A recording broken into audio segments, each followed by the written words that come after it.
What's up, everybody? Alex Smith here from gkhouses Chattanooga.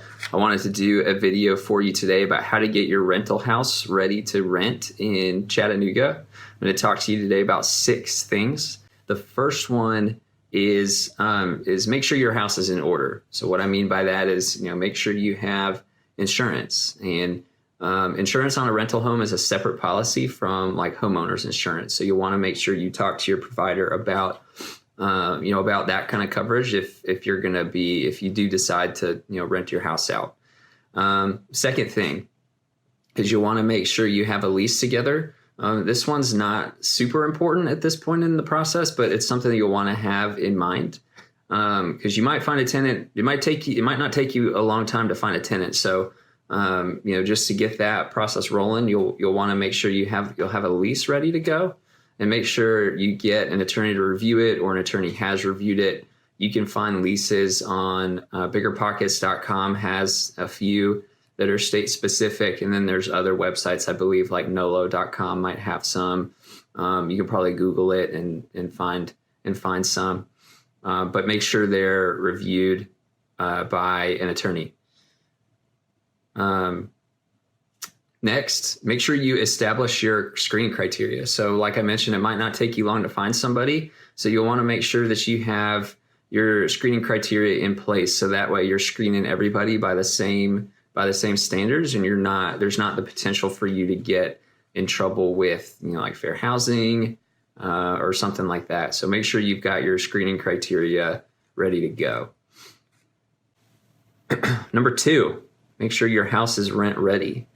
So this is like this might sound kind of similar to what I just talked about, but this is like the physical aspect of getting your house rent ready. So, and there's a common misconception that when renters are looking for rental houses, they're not as stringent on the condition of the house, which isn't true. If you have somebody that is looking to buy a house, they obviously want the house ready to go to live in. Well, so do renters. It's not that different. So, do you need any painting? Do you need any carpet replaced? Do you want to replace carpet with some vinyl plank flooring? That's the kind of stuff you need to think about and consider before you put your house on the market, because you want to put your best foot forward. You don't want to have any repairs pending. So that way, hopefully prospective tenants are impressed with your house right off the bat, instead of saying, oh, well, they had this going on. How long is it going to take to fix? That sort of thing. Landscaping, all the bushes trimmed back, grass cut, that sort of thing. Curb appeal is very important for getting a house rented and for attracting people that want to see it. So make sure you've got that squared away as well. Number 3. When you market your house, make sure you take great photos. In my opinion, this is the most important thing about marketing your house is good photos. You won't believe the amount of photos I've seen online, even from management companies, where the photos are either blurry or dark or crooked. If you have good photos, that's the tenant's first look at the inside of the house. So if the photos look good, your house is going to be really presentable and really attractive for people to want to see it in person. Then make sure you write a description. In my opinion, you might hear different opinions from different folks, but in my opinion, the description is not as important as the photos, but you'd still definitely want to have a description. So the description is just like the icing on the cake of the photos. Next, and this is probably the most underrated aspect of marketing, especially in today's cell phone age, is a sign in the yard. So people, even with all these iPhones and Android phones out there with all the apps that you can use to find rental houses, people still drive around neighborhoods to find a rental house. People want to understand, the feel and vibe of the neighborhood, in the morning and during the day and at night. So, while people drive around, they're going to see signs in the yard and either call or look the house up on, somewhere where it's marketing. So the sign in the yard is still very important. And then when you're actually market the house on Zillow. Zillow syndicates to Trulia, Hot Pads. Facebook Marketplace, I've heard, is a great new place to find, to get some interest for your house.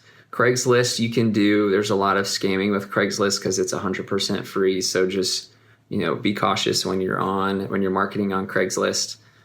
We've had a few of our listings in the past, that get removed, and then somebody, takes the pictures from them, even though they're watermarked with our company name. They still take the photos and put up a listing at a rent and a price that's significantly less, and sometimes people get close to getting scammed. So that's the only thing I would caution you about for Craigslist. Number 4, screening. So I talked about it earlier. Make sure you have your screening criteria set. You also want to make sure you have a process to screen these folks. So get a rental application. Find somebody to screen them for you, or set up an account with like TransUnion, or Cozy is a really popular choice if you're like a one-off landlord for right now. With Cozy, the prospects, they pay the application fee directly to Cozy, so you don't get any of it. You don't have to fool with it. They fill out the application, it comes to you, and Cozy figures out if they're approved or not. So that's a good option if you're just getting started in this. So how we do it is we have an account through TransUnion.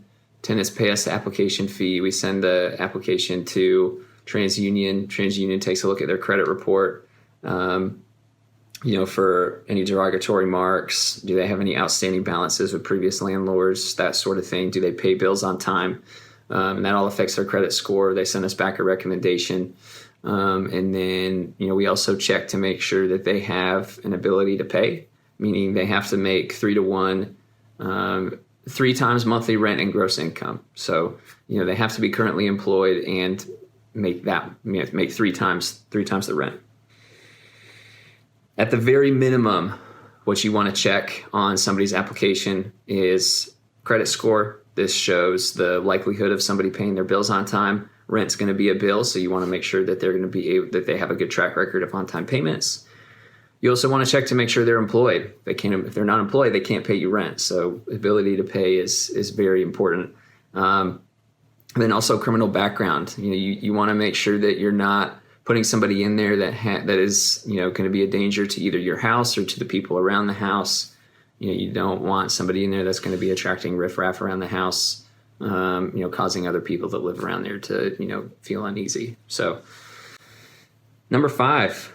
Sign the lease. So I think I mentioned this earlier in the video, but you want to have a lease that's state specific, because each, laws vary state by state. So you want to make sure your lease is compliant with your state's landlord tenant laws, that good stuff. Do not ever execute a lease without getting a security deposit. A lot of people out there, for some reason don't collect security deposits. So the security deposit is in your best interest to have in the, if and when the tenant moves out. If there's any damages beyond normal wear and tear, you at least have some kind of safety net. We had a house that came vacant last year where the owner chose to not accept a security deposit. When it came time for the tenant to move out, there was like $3,000 to $4,000 worth of work to be done. So do not ever not collect a security deposit. Ultimately, it's up to you, but I would always advise you to always collect at least 1 month's rent worth of security deposit.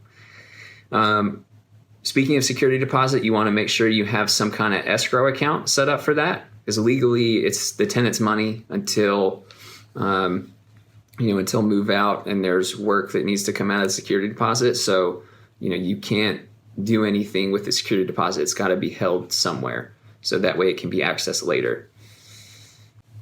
And then number 6, last but not least, collect rent, which is that's the best part. It's the fun part. So have some kind of system set up to collect rent.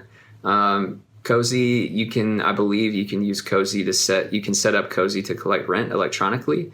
Even if you don't use Cozy, I would recommend accepting payments electronically. You don't have to fool with a tenant saying they're paying late because they sent something in the mail and it never gets there, and then you got to go back and forth about getting payment. You don't have to meet the tenants anywhere to physically accept the payment.